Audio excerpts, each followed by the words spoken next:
Aqui. Vamos sentar confortavelmente, relaxar bem o quadril, relaxando todo o corpo, respirando profundo e suavemente. Dando até um suspiro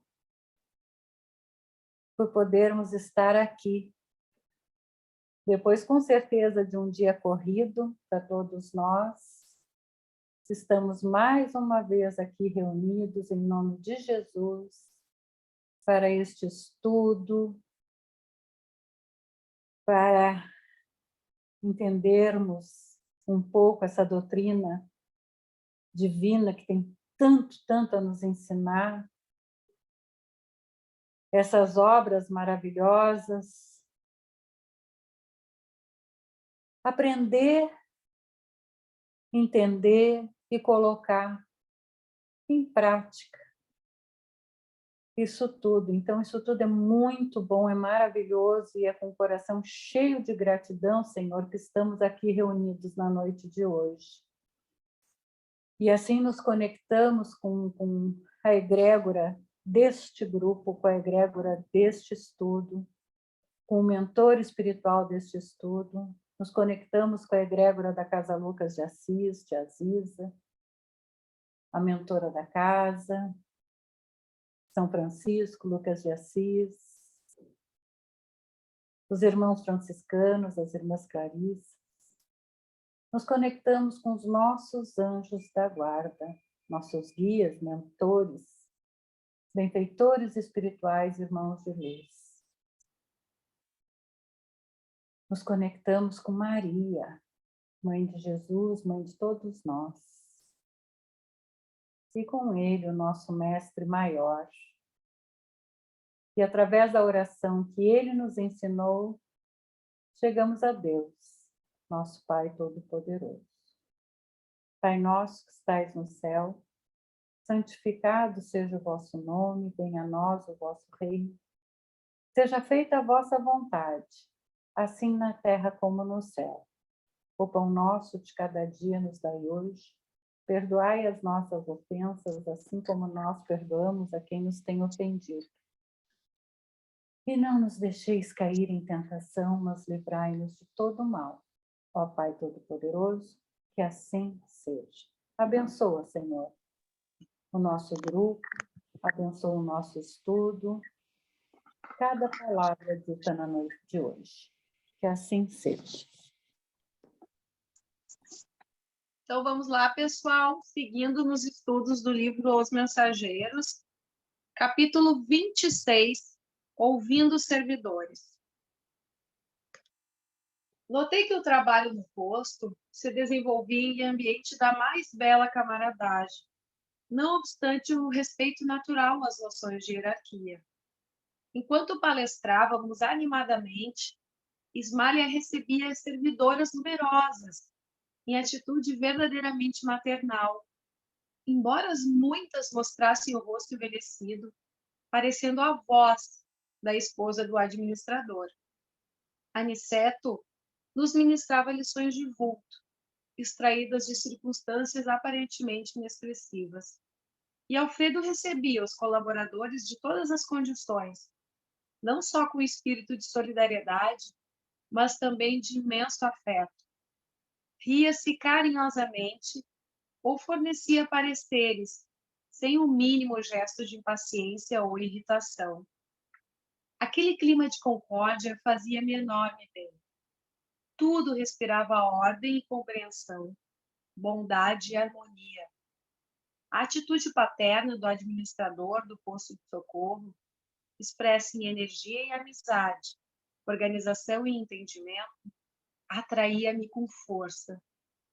Pedi permissão ao nosso orientador para ouvir os esclarecimentos prestados àqueles numerosos cooperadores.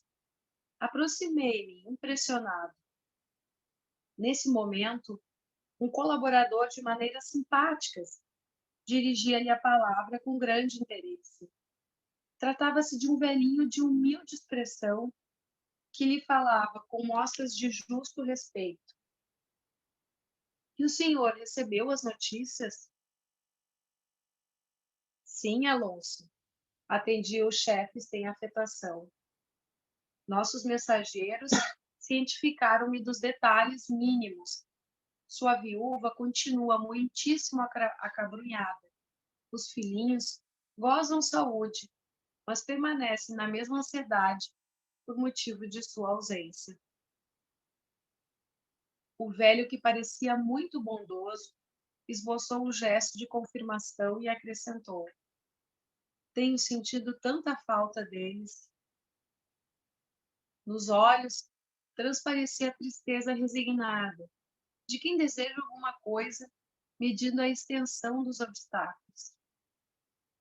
Você, porém, Alonso, continuou Alfredo comovido, não deve angustiar-se. Sei que está trabalhando agora pelo futuro da família.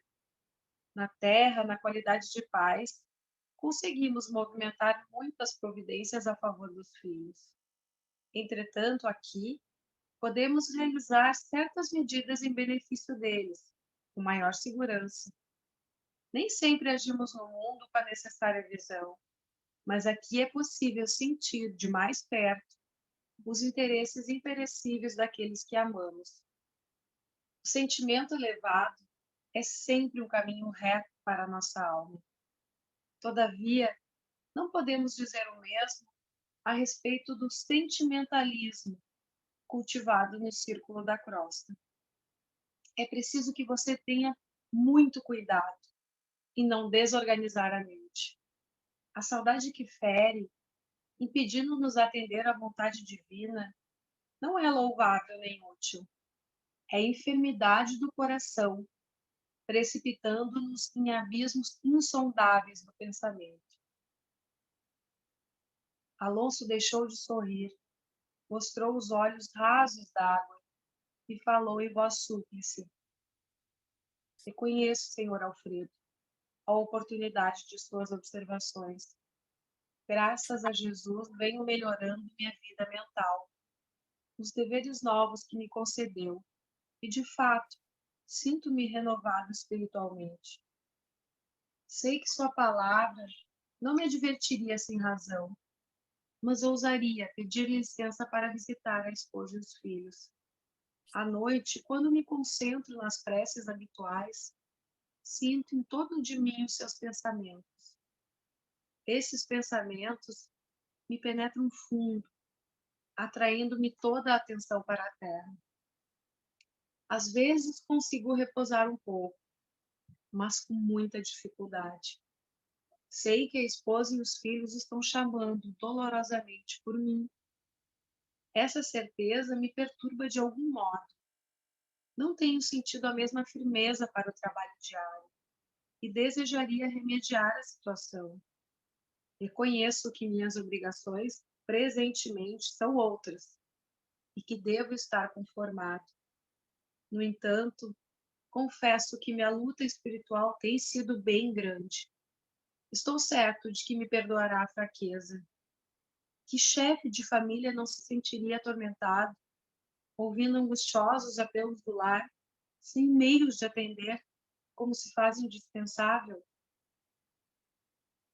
E revelando o enorme anseio da alma, enxugou os olhos e prosseguiu. Quisera rogar aos meus calma e coragem, esclarecendo que o meu coração ainda é frágil e necessita do amparo deles. Estimaria pedir-lhes esse auxílio para que eu possa atender às atuais obrigações sem desfalecimentos. Quem sabe me concederá agora a permissão precisa? Temos bem perto de nossa casa um grupo de amigos espiritistas. Talvez não me fosse difícil transmitir algumas palavras, breves que fossem, tentando tranquilizar a esposa e os filhos. Alfredo, imperturbável, não respondeu negativamente. Parecia compreender toda a inquietação do servidor simpático e humilde. Observei-lhe no olhar, muito lúcido, o desejo sincero de atender. E com extrema simpatia por sua conduta generosa, ouvi-o ponderar. Não será impossível satisfazê-lo, meu caro Alonso. Nossos emissários poderão conduzi-lo nas viagens comuns. Entretanto, creia que, como amigo, ficaria preocupado com você pela manutenção de sua paz. Não posso abusar da autoridade, sei que cada um tem a experiência que lhe cabe, mas creio seja de seu vital interesse o fortalecimento do coração. É imprescindível conformarmos-nos com os desígnios do Eterno. Você e sua mulher não ficariam separados se não necessitassem de experiências novas. As dificuldades que ela vem amargando com a sua ausência, sofre-as também você com a separação dela. Tenho a impressão, Alonso, de que Deus nos deixa sozinhos por vezes, a fim de refazermos o aprendizado, melhorando o coração. A soledade, porém, quando aproveitada pela alma, precede o sublime reencontro. Além disso, você não deve ignorar que os filhos pertencem a Deus, que cada um deles precisa definir responsabilidades e cogitar da própria realização. Por enquanto, vivem chorosos, desalentados. A revolta lhes visita a alma invigilante. Estabeleceu-se a desordem doméstica depois de sua vinda. Entretanto, que fazer? Que fazer se não pedir para eles e para nós a bênção do Eterno? Precisam eles da conformação com a realidade justa. E você, que já lhes deu o que era razoável, necessita igualmente evolver e aperfeiçoar-se na senda nova a que fomos chamados. Em que ficaria, meu caro, se permitisse a invasão total do sentimentalismo doentio e seus pensamentos? Tão dedicado é você à família do sangue que, por agora, não sinto com bastante preparo a tudo ver no antigo lar, sem sofrer desastrosamente. Há tempos autorizei a visita de 2 colegas nossos à esfera da crosta, a fim de reverem as viúvas e abraçarem de novo os filhinhos. Mas foram tão violentamente surpreendidos pela situação que não puderam voltar aos seus deveres aqui, lá ficando agarrados ao ninho que haviam abandonado. Não vigiaram o coração convenientemente. Ouviram em demasia o pranto dos familiares terrestres. Envolveram-se nos pesados fluidos do clima doméstico. E, passada a semana de licença, não conseguiram erguer-se para o regresso. Estavam como pássaros, aprisionados pelo visgo das tentações. Os encarregados do noticiário particular voltaram ao posto sem eles, com grande surpresa para mim. E, francamente, não sei quando poderão reassumir as funções que lhes cabem. O prejuízo de ambos é muito grande. Depois de pequena pausa, Alfredo rematou. Os voos de grande altura pedem asas fortes. Alonso, que ouvia de olhos arregalados, considerou resignado. Desisto do pedido. O senhor tem razão. O administrador abraçou-o e murmurou. Deus ilumine o seu entendimento. Admiradíssimo, reparei que outros colaboradores se aproximavam, rogando esclarecimentos, pareceres, edificando-me no exemplo do administrador amigo, que respondia em voz firme e afetuosa, demonstrando interesse de irmão. Final de capítulo.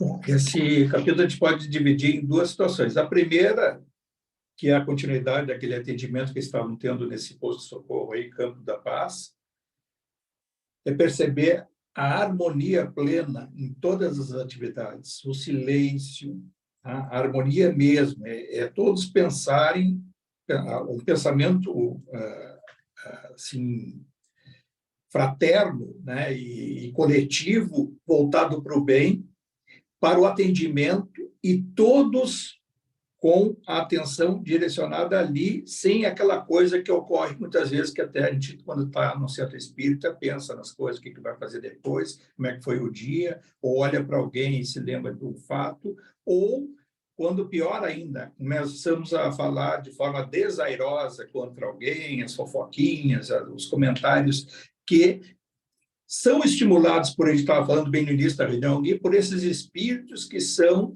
os indicados lá das inteligências das trevas para atrapalhar os trabalhos. Então, lá no plano, tudo que acontece ali no plano espiritual, isso na realidade é uma cópia do que ocorre conosco. Eles estão lá, na realidade, isso é um atendimento mediúnico que eles estão realizando ali, tá? Em sintonia com a crosta terrestre. Tanto é que esse posto de atendimento ele é muito próximo da crosta terrestre. E aí, o que serve para nós? É sempre trazer para a nossa experiência no centro espírita das nossas atividades. Então, é fundamental, além da disciplina, lógico, que sempre é primordial, a harmonia plena, tá? O pensamento único, voltado para o bem, com muita fraternidade, com prazer em servir, porque aí as coisas acabam fluindo e gerando um resultado a quem recebe o atendimento. Porque todos aqueles que a gente já viu nos capítulos anteriores que estavam dormindo, aqueles que estavam em processo de recuperação ou em perturbação, um que outro, quando, semana passada, aquele que se exaltou, que saiu correndo como um louco, quando foi direcionado para ele olho no olho, o diálogo, o pensamento, a energia, ele se acalmou. E isso deve valer para a nossa vida no dia a dia, no nosso cotidiano, como fundamentalmente nas nossas tarefas mediúnicas. Então, eu acho que vamos sempre frisar essa parte da harmonia plena e do atendimento, a necessidade que nós temos de vigiar o comportamento nosso através do pensamento. A outra questão é essa da evocação dos espíritos. Eu conheço muita gente, vocês devem conhecer também, que quando perde, entre aspas, um afeto, um pai, um avô, uma pessoa muito cara, ou a mãe, seja quem for, e que as pessoas que continuam a sua atividade no dia a dia, e parece assim, agora quem vai ser o meu mentor, quem vai me proteger, vai ser meu pai que está lá. Muitas vezes, essa figura que desencarnou, esse espírito que desencarnou, muito provavelmente, já vimos aí pelos outros exemplos, ele vai estar dormindo e vai se agitar em pesadelo se esse pensamento for direcionado a ele dessa forma desajustada. Se ele estiver numa área dessas, já em processo de recuperação, vai se atormentar e vai ter a mesma situação que esse Alonso demonstrou ali. Ou seja, família boa e tal, e pelo visto, boas condutas e tal, mas o desespero da saudade dos filhos e da mulher o atormentou. E ele, felizmente, teve o amparo, de uma mensagem que foi dada para ele através do Alfredo, e ele acabou se convencendo a não ir ao lar. Dessa mesma forma, aconteceu, se a gente for ver lá no nosso lar, o André Luiz acabou indo na casa dele. Lembra que depois daquelas visitas, que ele estava chegando perto, e ele acabou se desestruturando quando viu já a mulher com outro marido, os filhos já não direcionavam, as filhas não direcionavam o pensamento para ele, o novo marido da mulher, da Zélia lá, que tinha proibido os retratos dele, as fotografias, retratos dele na parede, e que não era mais para ser citado. Isso tudo deixou ele desestruturado. Ele retorna para o nosso lar e passa alguns dias para se reequilibrar. Mais adiante é que ele vai lá e, inclusive, propicia um processo até de cura dos elementos da natureza do segundo marido da mulher dele. Bom, isso é um comparativo que a gente pode fazer, porque isso aí é a continuação do nosso lar, né? É de que isso ocorre sistematicamente na nossa vida. Se cada um de nós pode olhar quem tem os seus familiares, afetos desencarnados, se nós evocarmos o pensamento a eles, o pensamento chega onde eles estiverem. Por isso, o efeito da força da oração, que a gente não acredita, ou acha que para rezar tem que estar de joelhos, ou tem que estar na igreja, tem que estar no centro espírita, onde for, ou a hora tem que ser escolhida. Quando nós direcionamos o nosso pensamento a um espírito, nós estamos evocando isso. Aí não é até das obras modernas, está lá no Kardec, está lá no livro dos médiuns, tá? No Céu e Inferno, todos aqueles estudos que já, de uma forma até...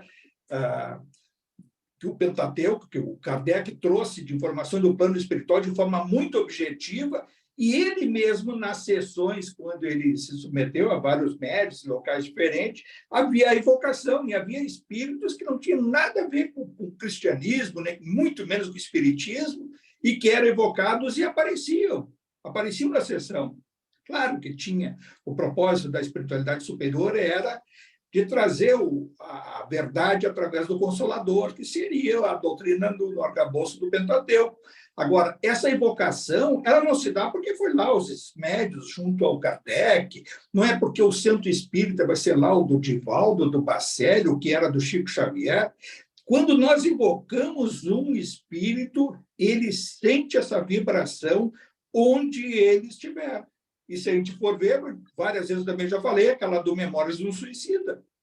Lembram aquela tia lá, que na realidade, o Camilo Castelo Branco, que cometeu o suicídio, quando ele estava lá no abismo mesmo, e ele ficou, não sabia quanto tempo, e tinha um momento que, de tempos em tempos, ele sentia um feixe de luz que chegava nele, muito tênue, que causava para ele uma impressão de alívio. Ele foi saber anos depois de se recuperar, que era uma tia dele, e de forma sistemática, era religiosa, nos aniversários dele, nas datas, né, de Natal, datas comemorativas, de tempos em tempos, ela orava fervorosamente para ele, para o meu sobrinhozinho, aquela coisa a lista das orações que a gente pensa que não tem efeito, quando elas são de forma fervorosa, elas chegam com feixe de luz, e é lá no abismo que ele recebia aquela paz interior fruto da oração. Nós conhecemos muita gente, olha, já ao longo dos muitos anos, aquela coisa de atender gente, de conversar com pessoas que perderam, que muitos que perdem, tem todo um processo de busca de uma paz interior, depois de ter uma perda familiar, afetiva, e que procurem dizer assim, olha, já ouvi de tudo, eu tenho colocado uma vela para ele, eu tenho todos os dias pedido ajuda para ela, eu tenho... aí aquela perda que não consegue elaborar bem psiquicamente, acaba entrando num processo, num transe, e que mal sabe que estão atormentando sem o espírito perceber do outro lado, mas fica ele fora de si. E quando tem um determinado equilíbrio, se atormenta também. Então, é esse o Alonso, que é um caso até mais, claro que não está em processo tão de equilíbrio, mas de trabalho e de busca de uma paz interior, de uma harmonia, de reequilíbrio como um todo, ele se desajustou. Mas e quantos que se desajustam e nem estão em posto de socorro, estão vagando por aí e acabam sendo atraídos para o seu próprio lar. E aí é que vem o grande tormento e que ocorre depois do processo obsessivo. Olha, já são tantos os casos que desce para descrever, eu já vi de tantas situações. Eu acompanhei uma que frequentava a nossa casa lá, a família frequentou ali.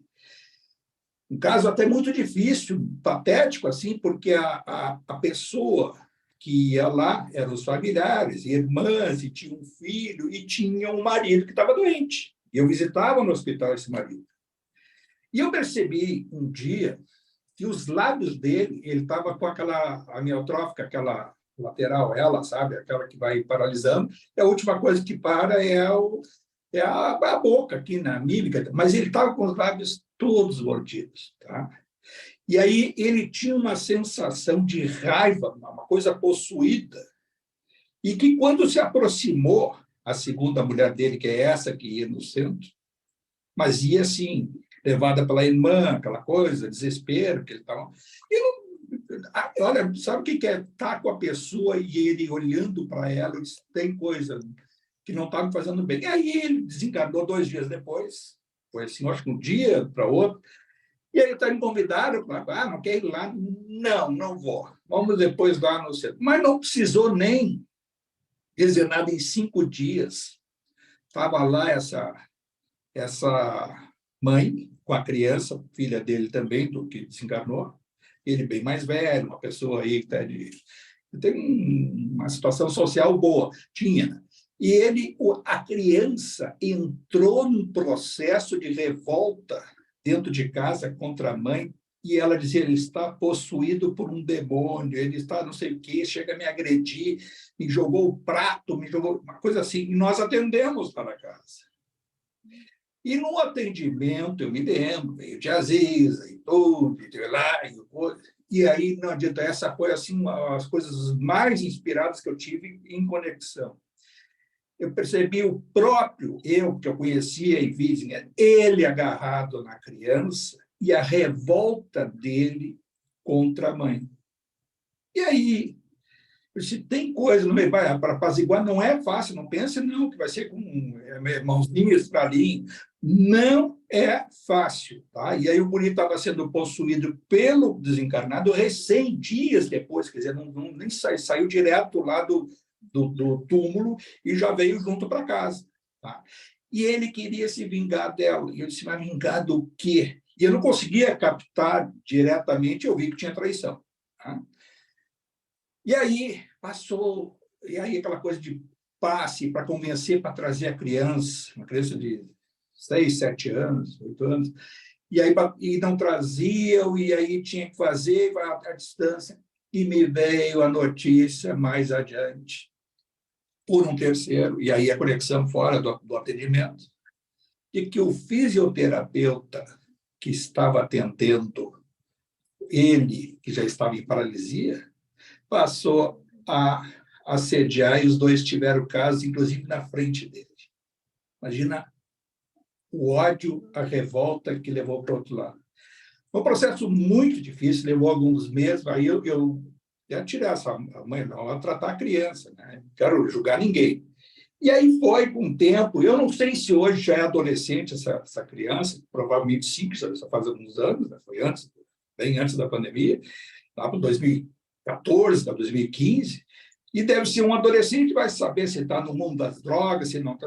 Eu quero dizer o seguinte, esse caso concreto, vejam só o quanto que tem, não é problema só da atração, é do espírito, já se sentia, provavelmente esse aí nem se sentiu desencarnado, ele estava ali, e aí a luta dele era lutar contra a mãe, porque ele assistiu todas as cenas paralítico, fisioterapeuta que era para atendê-lo, era pago o dia inteiro, e aí tinha amaziado com a mulher dele, e provavelmente cenas que foram vistas na frente. Né? Imagina até coisa horrível. Pode falar aqui. Ô Francisco, como é repetitivo, as histórias elas se repetem, né? A gente pode pegar assim, né, o irmão Jacob, o André Luiz, assim, só para dar os exemplos que a gente já conhece, assim, esse rapaz aí, esse espírito que está um pouco mais, eu acho que até ele é um pouco mais equilibrado do que os outros, assim, né? Porque, enfim, não se sabe quando ele desencarnou, mas como o vínculo familiar que muitas vezes se tem, né? E até o discurso desse mentor ele leva de encontro assim ao apego que a gente tem com a família, e não colocou isso nesse texto, mas a questão de posse. A gente tem uma linha de posse com filho, com esposa, com pai, com mãe, com alguns... E com as coisas materiais que englobam tudo isso. Né? Englobam tudo isso aí é uma situação que é muito difícil de se desvincular. Fala, o Inácio Pereira tem uma das obras dele lá, aquela primeira, Cinzas do Tempo, ele desencarnou, aí depois ele conta como é que foi lá do outro lado. Ele estava apegado aos livros dele. Ele não tinha filhos, casou velho, já idoso, e ele se apegou aos livros e teve que mandar mensagem, pode liberar para a esposa, aquela que depois lá casou com 70, desencarnou com 80 e tantos. Então, ele se apegava aos livros. E nós temos isso com os nossos filhos, a esposa, o marido, o pai e a mãe quando é dependente, aquelas coisas assim de achar que vai governar os outros. E não são, eles estão, né? Aquela coisa, mas é difícil, não é fácil.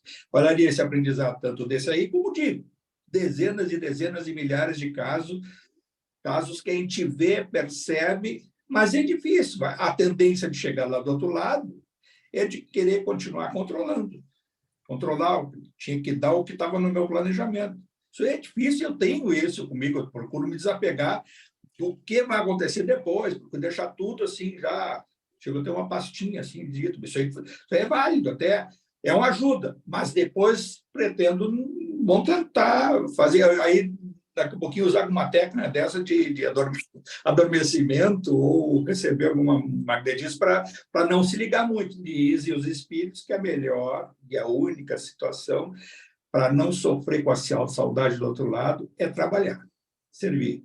Como deve ser aqui também. Mas vai dizer para um deprimido melancólico aqui que ele tem que ir trabalhar e servir. São pouquíssimos aqueles que vão deixar sua dor afetiva. Claro que vai viver o processo do luto, da perda, né, entre aspas.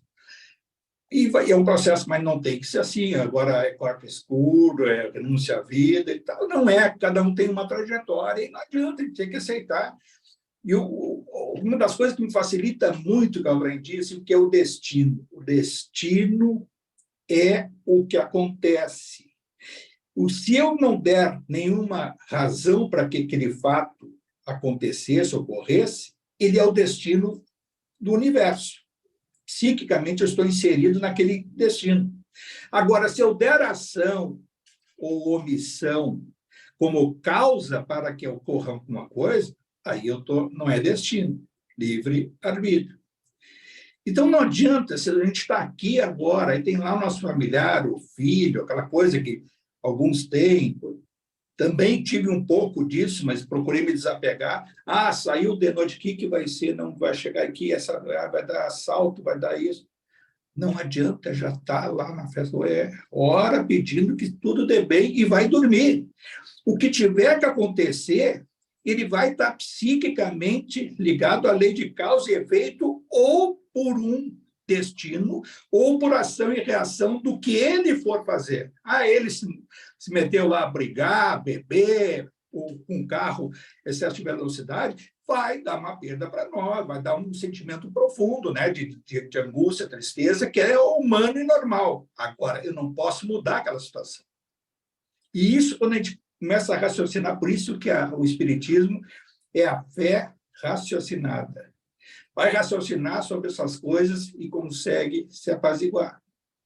Por isso que um espírita mesmo, que aí alguns dizem, espírita quando vai no enterro, ou sabe de uma perda, não se comove muito. Não é que não se comova, consegue elaborar de uma forma, inclusive aquela de achar que está mais vivo do que nunca, muitas vezes até está próximo ali, ou se percebe dormindo, olha, quando acordar, espero muita oração, que ele possa acordar e se aceitar e ter um destino, assim, um caminho a seguir de recuperação. Mas vai dizer isso para um religioso, para um que não acredita em nada, é muito difícil. Mas é aquela situação, né? Nós temos essas informações, nós temos que aproveitar ao máximo para compartilhá-las à luz do ensinamento de cada um, do momento de cada um, e não de imposição. Não discutir essas coisas em ambiente social, familiar, não adianta ficar o que for perguntado de uma forma até esmiuçada, procurar dar para a pessoa a informação. Agora, não existe, é por isso que não existe, por isso que a vida é eterna. Só que a vida é eterna dos religiosos é eterna ao lado de Jesus, ao lado de Maria, ou no inferno, ou no purgatório, vai ser julgado, vai para cima ou vai para baixo, tendência para baixo, porque que está em julgamento é para baixo, aquela coisa. É muito difícil, mas, felizmente, cada vez mais a doutrina nos dá mais ferramentas. Antes de entrar agora nesse capítulo, que é o 27, a gente tem que rememorar uma coisa para compreender ele melhor. É o caluniador. Vocês lembram lá aquele capítulo que falava da história do Alfredo da Esmalha? A Esmalha, um espírito superior que reencarnou, casou com o Alfredo E um sócio do Alfredo se aproxima do casal e começa a assediar a Ismália, a mulher do Alfredo. Depois vai se saber por esse capítulo, que ele já fazia isso aí sistematicamente com outras mulheres também. Aí ele usava vários estratagemas, subterfúgios para fazer com que ou a mulher caísse nos braços dele, e algumas ele conseguiu, ou que, por vingança, ele aprontava uma para a mulher, em que botava um terceiro, e às vezes ele usou isso com a Ismália e com o Alfredo, botou um no quarto dela, um que veio pela janela da Hulk, e que o Alfredo foi direcionado através de uma intriga dele, de uma calúnia dele, para que ele entrasse no quarto para ver, vai lá ver a tua mulher com outro agora. E estava ela dormindo e ele vê um vulto saindo pela sacada. E ele vai atrás, dando tiro, e depois tem aquela passagem que a gente viu que quase que ele deu o tiro na Ismália, mas na hora não conseguiu, ficou, isso está naqueles 5, 6 capítulos para trás, que ele ficou com a mão dura e não conseguiu. Ali foi a ação espiritual do alto, que não deixou que ele piorasse a situação kármica dele. E ele, a partir de então, mandou a mulher, a Ismália, para a casa dos pais, colocou uma governanta para criar os 2 filhos e foi para a Europa. E ele lá na Europa, 2 anos e pouco depois, ficou sabendo que ela havia adoecido com todo esse processo. A Ismália recebeu engoliu seco e com muita altivez, um espírito superior, foi para a casa dos pais e adoeceu, e 2 anos e pouco morreu, desencarnou. E o Alfredo fica perturbado com aquela situação. Quando ele retorna ao Brasil, fica sabendo que o caluniador, o Paulo, que a gente vai ver, estava doente e chamou por ele na beira do leito e pede para ele perdão e conta para ele todas as coisas que fez. O Alfredo, enfurecido, não o perdoou e tentou remediar com o seu sogro e sua sogra. E vai fazer uma viagem longa para o interior, mas chega lá, já tinha desencarnado o sogro, a sogra, sei lá qual a situação, como é que ficou, estava implícito naquele capítulo. Então, o caluniador é esse, porque ele passa a ter um aproveitamento melhor se a gente ler já sabendo quem é. Tá? Esse caluniador, que a gente já estou aqui até adiantando para o comentário final, ele acaba depois reencarnando, né?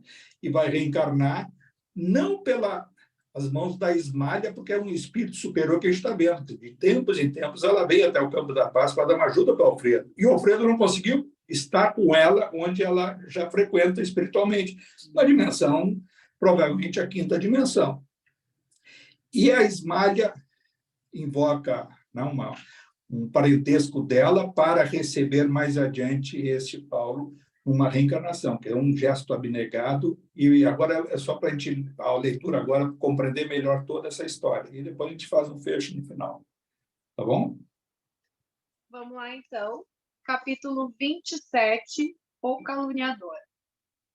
Enquanto o administrador se entregava a conversações educativas com os numerosos subordinados, Aniceto chamou-nos à pequena construção isolada e falou: vejamos outro ensinamento. Avançamos na direção de algumas câmeras separadas. Nosso instrutor abriu uma porta e vimos um louco que parecia fundamente irritado. Fixou em nós o olhar inexpressivo e gritou estentoricamente. Aniceto, porém, adiantou-se e cumprimentou-o atencioso. Como vai, Paulo? As palavras, ao que senti, emitiram certo fluxo magnético, e o enfermo revelou profunda modificação. Aquietou-se de súbito. Sentou-se mais calmo, embora trêmulo, espantadiço. Tem sentido melhoras, Paulo? Perguntou o nosso orientador bondosamente, tocando-o no ombro. Ao contato pessoal de Aniceto, o doente mostrou algum raciocínio e respondeu: vou melhorando, graças. À vista da expressão reticenciosa O instrutor falou em tom firme, como se desejasse auxiliar-lhe a vontade enfraquecida. Termine. O doente fez enorme esforço e concluiu. Graças a Deus. Anotando-lhe o sofrimento e a indecisão, lembrei dos enfermos da Câmara, aos quais prestava maciça ampla colaboração afetuosa. Percebendo minhas íntimas considerações, disse o mentor esclarecido. Veem a diferença entre os que dormem, os que estão loucos e os que sofrem? Em nosso lar não temos dos primeiros, e os que se encontram desequilibrados nos serviços da regeneração sentem na maioria angústias cruéis. É necessário reconheçamos que os que gemem e sofrem em qualquer parte estão melhorando. Toda lágrima sincera é bendito sintoma de renovação. Os escarnecedores, os ironistas e os perturbados que não registram a dor são mais dignos de piedade, por permanecerem embotados em estranha rigidez de entendimento. E designando o enfermo sob os nossos olhos, afirmou: Paulo é um doente a caminho de melhora positiva. Ainda não possui a consciência exata da situação, mas já chora, já padece com as recordações do passado triste. Recebi o esclarecimento com atenção. Lembrei-me que, de fato, os doentes conduzidos pelos samaritanos a nosso lar, em serviço diário, eram grandes sofredores. Os que não acusavam padecimentos atrozes revelavam estranho pavor das sombras. A única entidade que ali observara, com absoluta inconsciência da própria miséria, fora de pobre vampiro que não encontrara guarida nas câmeras de retificação. Nosso instrutor, sem qualquer preocupação de transformar o doente em cobaia, recomendou afetuoso. Concentre no Paulo a capacidade de visão. Estimulado pela experiência anterior, fixei nele todo o meu potencial de observação. Aos poucos, caracterizou-se a meus olhos na sua tela mental, parecendo formado em compacta sombra noturna. Com surpresa, divisei formas diversas que se movimentavam. Vários vultos de mulher ali surgiam, despertando-me enorme admiração. Entre eles, reparei o de Ismália, como que doente, enfraquecida, ansiosa. Alguns homens passavam igualmente, mostrando desesperação. E notei nessas imagens o próprio Alfredo a evidenciar cansaço e extrema velhice prematura. Vozes misteriosas se faziam ouvir. Sobre Paulo choviam maldições e blasfêmias. As mulheres pareciam acusá-lo clamorosamente. Os homens davam ideia de perseguidores ferozes, ocultos no mundo interior daquele enfermo estranho.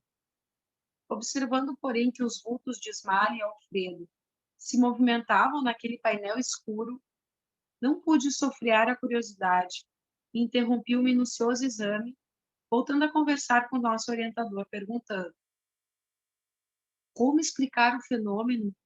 Estou assombrado.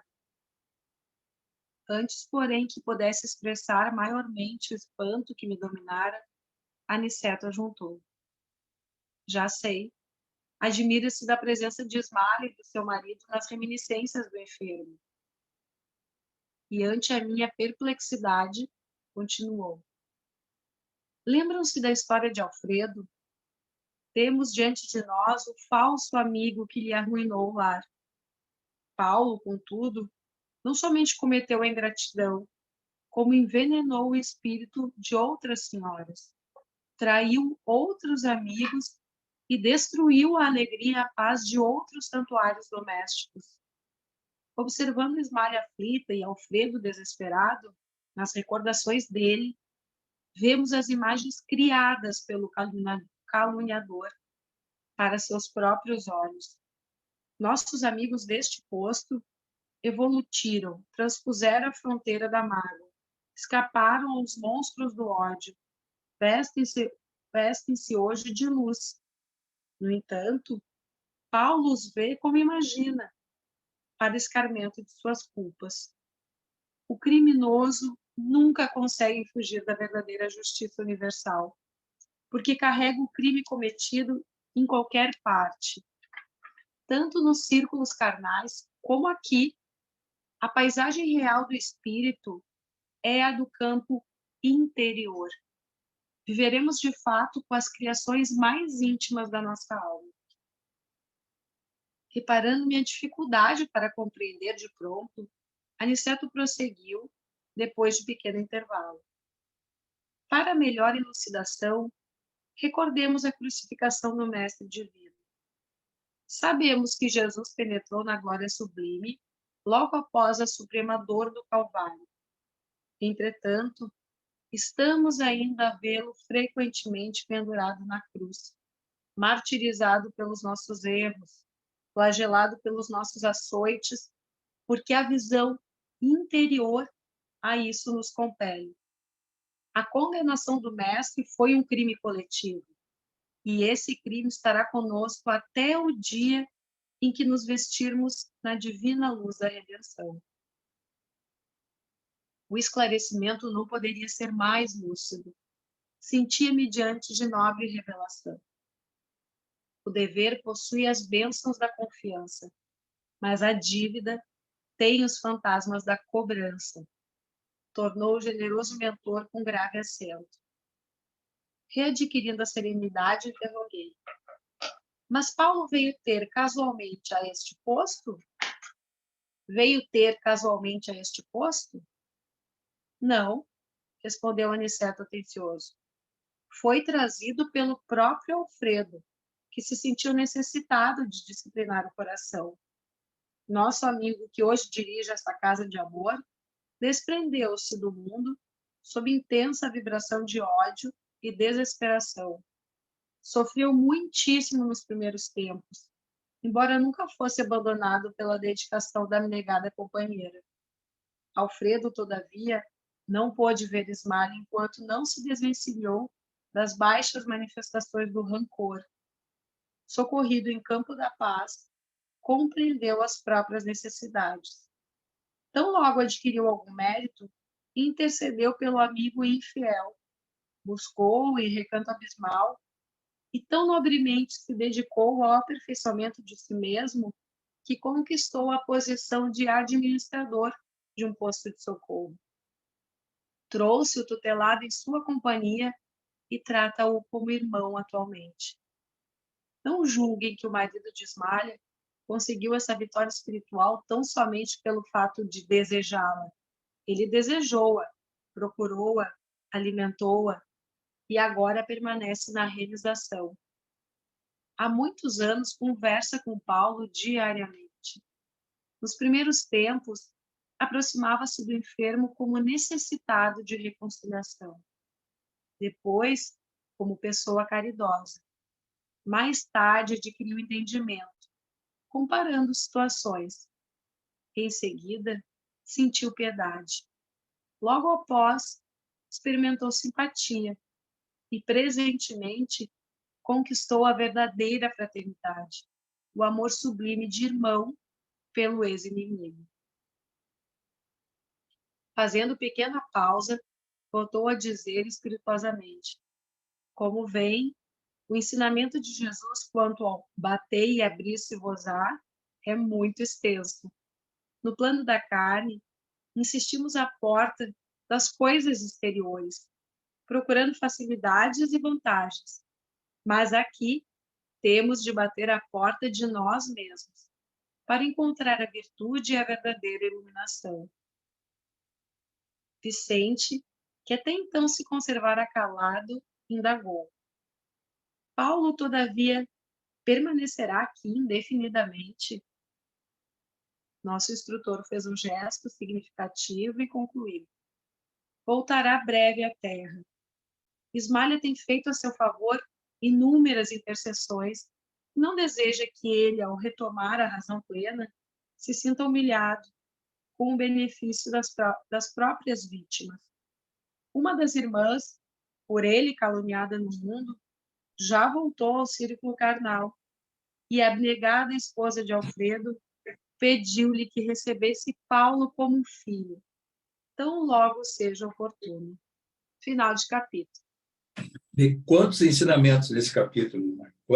Quanta coisa que a gente poderia até desenvolver aqui. Essa questão dessa senhora abnegada que vai recebê-lo, né, como filho, não é uma encarnação sublime. Provavelmente, o Paulo vai reencarnar, no mínimo, com um determinado autismo, que seria uma culpa, e vai se fechar para o mundo, sem saber o que é, né?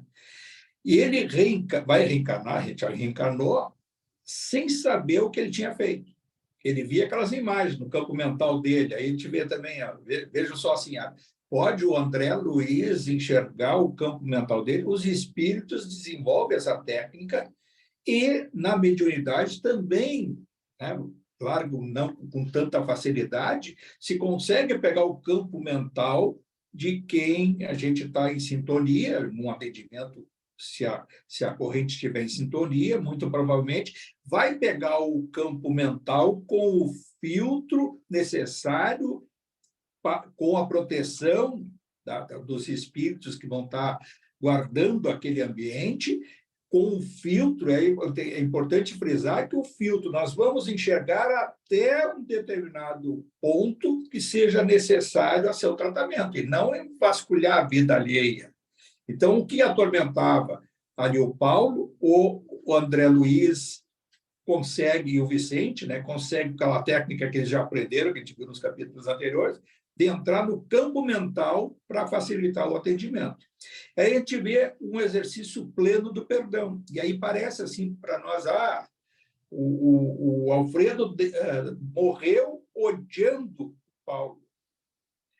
E ele foi socorrido depois, o Alfredo também, não foi assim, chega lá, ele dormiu também, teve os seus pesadelos, despertou, a gente viu lá a história do Alfredo, despertou em Campos da Paz, e lá seguiu o tratamento e tal, longo tempo, e depois, quando se recupera, e mais adiante passa a ser o administrador do Campos da Paz, do Posto de Socorro, ele vai atrás do Alfredo e acha o seguinte, o mínimo que eu posso fazer é aquilo que a gente faz assim, naquela caridade, o mínimo que eu posso fazer é socorrer isso aqui, e traz quase que mecanicamente para ele ficar ali, até um pouquinho, quem sabe lá um inconsciente de ter sob o controle, controlar o seu inimigo. E mais adiante, durante um longo tempo, não foi do dia para a noite, isso aí é muito, o parágrafo anterior, penúltimo ali, nos dá uma visão bem ampla de que essa história do perdão é um estralo de dedos e está feito, e agora então passei a mágica. Não, foi um processo longo, diário, de muitos e muitos meses, quem sabe alguns anos, que ele esteve próximo o Alfredo esteve próximo do Paulo, dando para ele a atenção e, com o tempo, ao exercício das suas tarefas, ele começa a espelhar tudo aquilo que, no atendimento, isso vale para nós. A gente às vezes está lá num centro espírita e recebe alguém com ódio desse ou daquele, e é fácil dizer para alguém, perdoa o teu pai, perdoa a tua mãe, perdoa o teu patrão, perdoa aí. É bom dizer, mas quando é conosco, quando a coisa é interior, a coisa tem um outro rumo. Que ele, muito provavelmente, o Alfredo, dizendo para os outros, vendo aqueles que dormem, os atormentados, os enlouquecidos, que ele cita ali, e ele disse, eu tenho aqui um meu que ainda eu deixei guardado um ódio que eu carreguei no meu desencarne. E começa a se aproximar e exercitar o perdão com esse Paulo.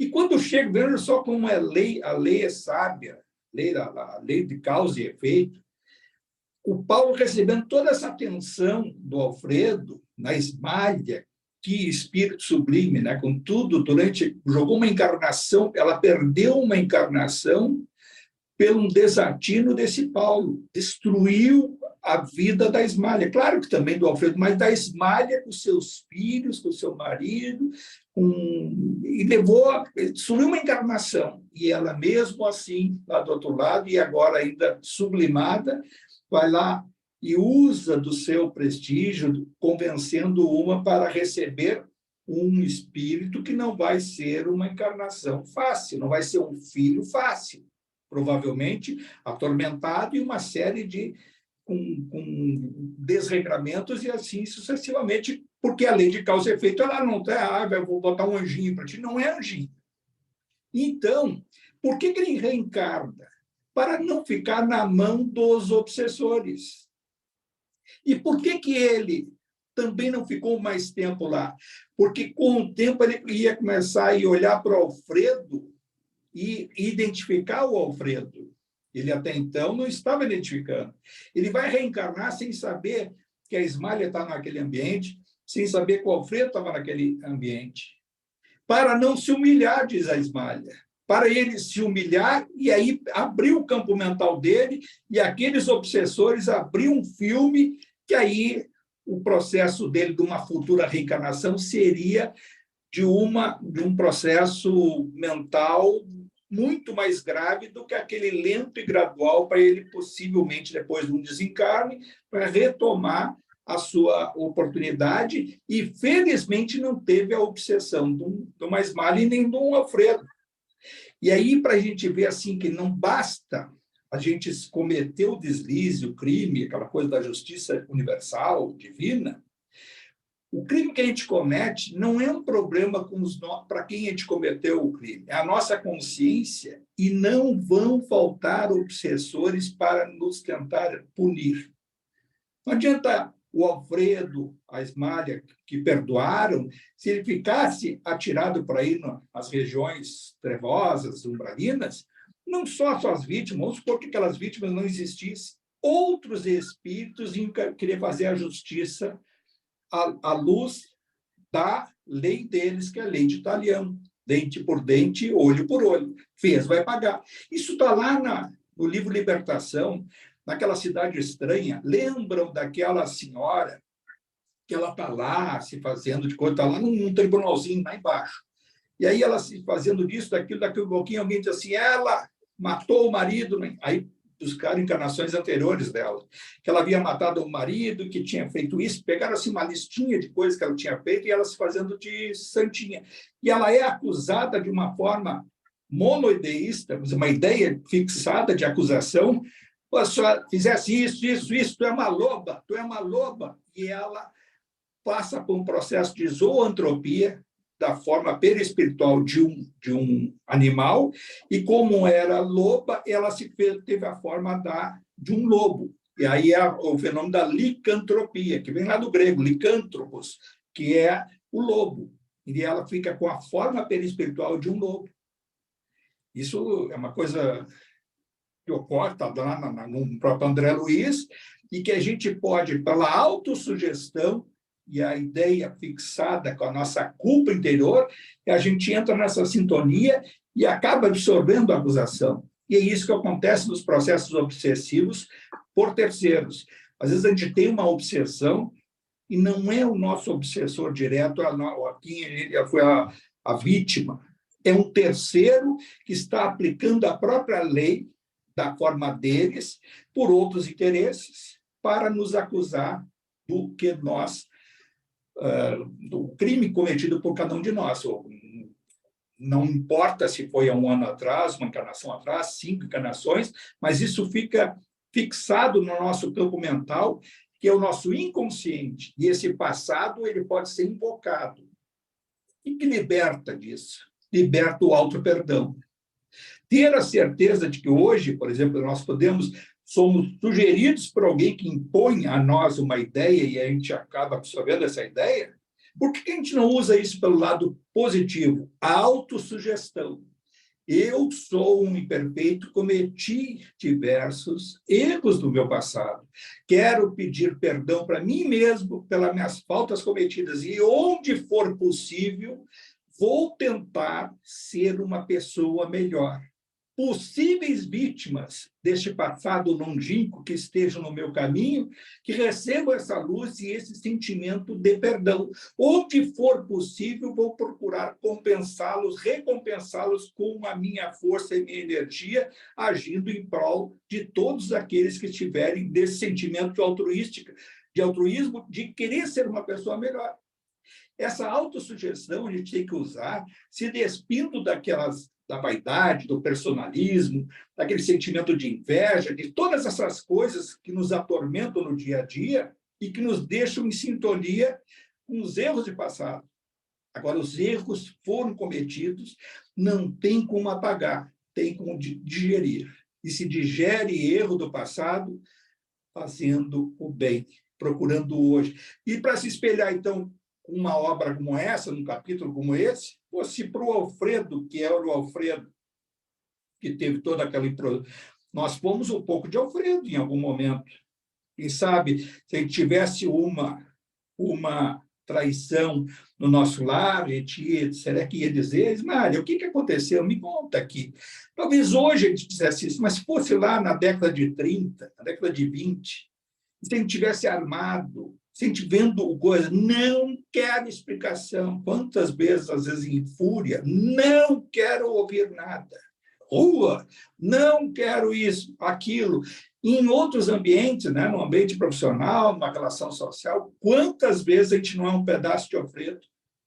E ele, nesse exercício, quando traz a próximo, não consegue ter aquela energia fraterna direta com ele, mas com um processo lento e gradual, consegue se sublimar naquele atendimento e vibrar fraternalmente no amor crístico, que é o amor verdadeiro. Ele passa a ter prazer em servir o Alfredo, e muito provavelmente deve ter depois, vai acompanhar o processo dele encarnatório, e quem sabe lá, se ele tiver oportunidade, até de acolhê-lo lá adiante, quando já desencarnou, provavelmente já tenha desencarnado de novo.